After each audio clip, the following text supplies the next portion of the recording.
ሰላም ሰላም እንዴት ናችሁ? እንኳን በሰላም ወደ ኢትዮ ኩክስ ቻናል መጣችሁ። ዛሬ ማሳያችሁ የዱለት አዘገጃጀትን ነው። አብራችሁኝ ቆዩ።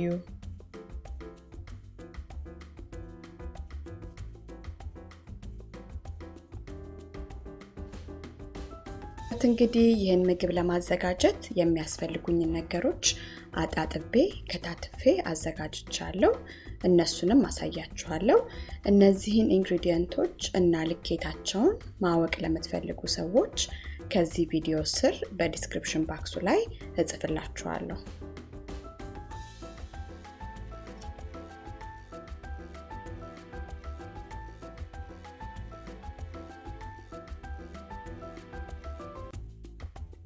ቀጥዬ የሚያስፈልጉትን ነገሮች አሳያችኋለሁ። የበግ ጨጓራ፣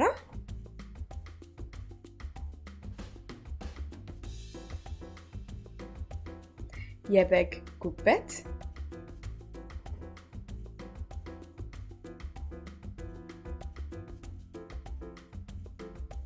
የበግ ስጋ፣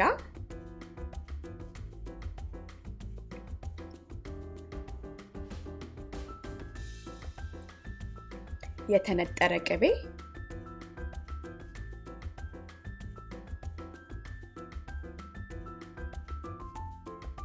ቀይ ሽንኩርት፣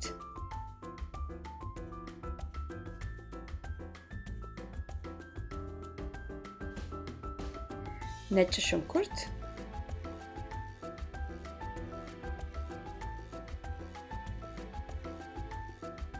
ቃሪያ፣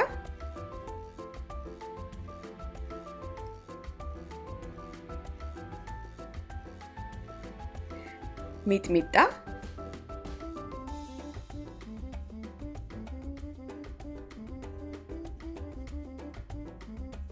እና ጨው ናቸው።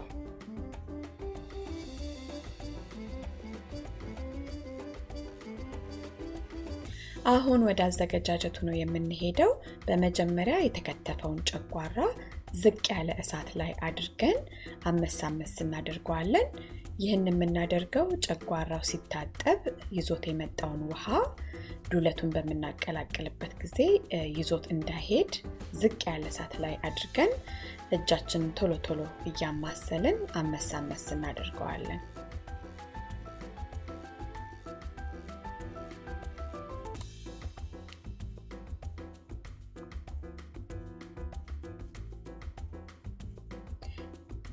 ጨጓራው 4 ደቂቃ የሚሆን ያክል እሳት ላይ ከቆየ በኋላ ማጥለያ ላይ አድርገን በማማሰያ ወይም በጭልፋ ወይም በእጃችን ጫን ጫን እያልን ይዞት የመጣውን ውሃ እንዲጠፋ እናደርጋለን።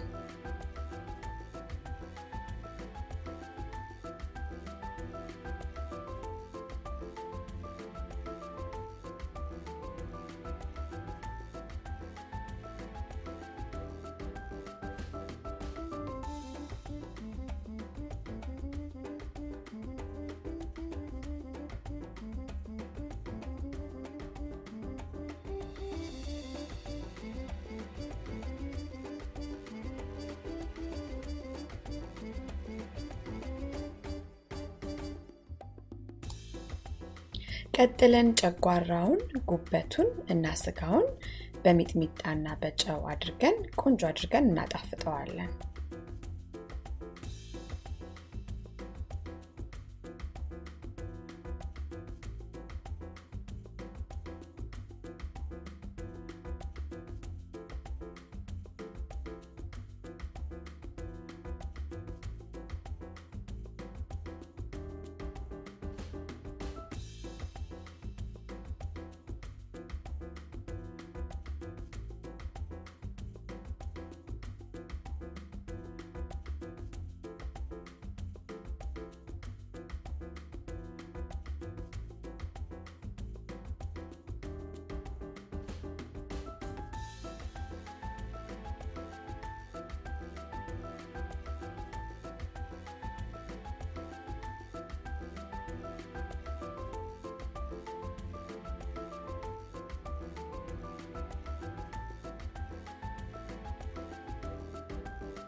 እንደምታዩት እንግዲህ ሚጥሚጣና ጨው አድርጌ በደንብ ያዋሃድኩት ነው ያለሁት።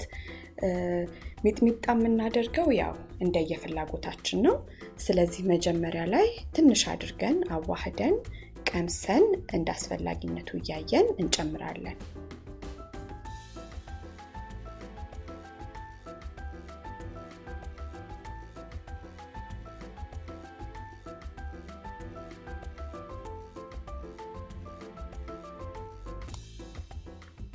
ቀጥለን ቀዩን ሽንኩርት ዝቅ ያለ እሳት ላይ አድርገን አመሳመስ እናደርጋለን።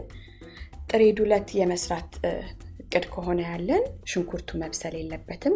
ስለዚህ እሳቱን ቀንሰን ቶሎ ቶሎ ያማሰልን ውሃውን ብቻ መጠጥ እንዲያደርግ እናደርጋለን።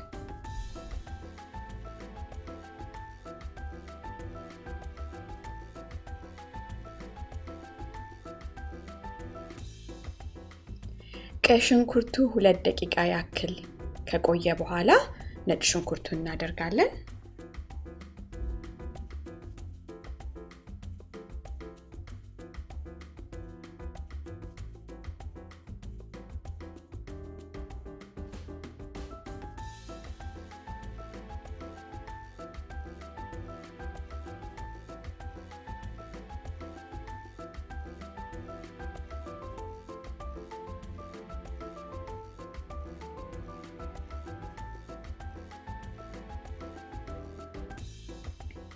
ቀጥለን ትንሽ ቅቤ አድርገን ነጭ ሽንኩርቱንና ቀይ ሽንኩርቱን አመሳመስ እናደርጋለን።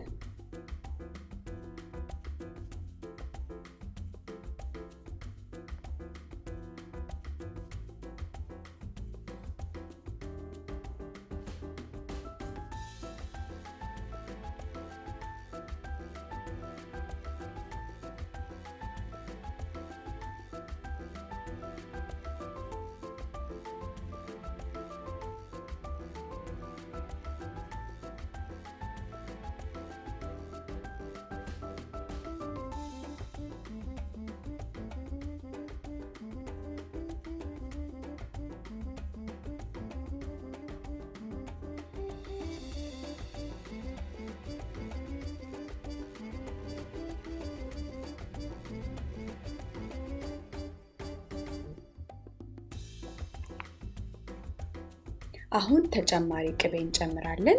ይሄ ቅቤ ዱለቱን ለማጣፈጥ የምንጠቀምበት ቅቤ ነው። ስለዚህ ይበቃል ብለን የምንለውን ያክል እናደርጋለን። ዱለቱን ካደረግን በኋላ የማይበቃ ከመሰለንም የዛን ሰዓት ላይ ተጨማሪ ቅቤ ማድረግ እንችላለን። እንደምታዩት እንግዲህ ቀይ ሽንኩርቱና ነጭ ሽንኩርቱ በደንብ በቅቤ ታምሷል።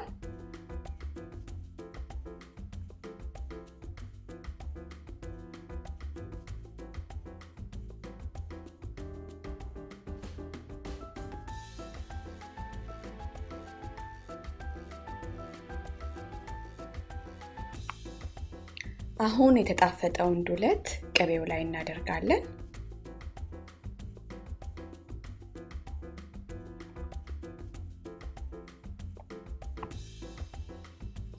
ቀጥለን ቃሪያ እናደርጋለን።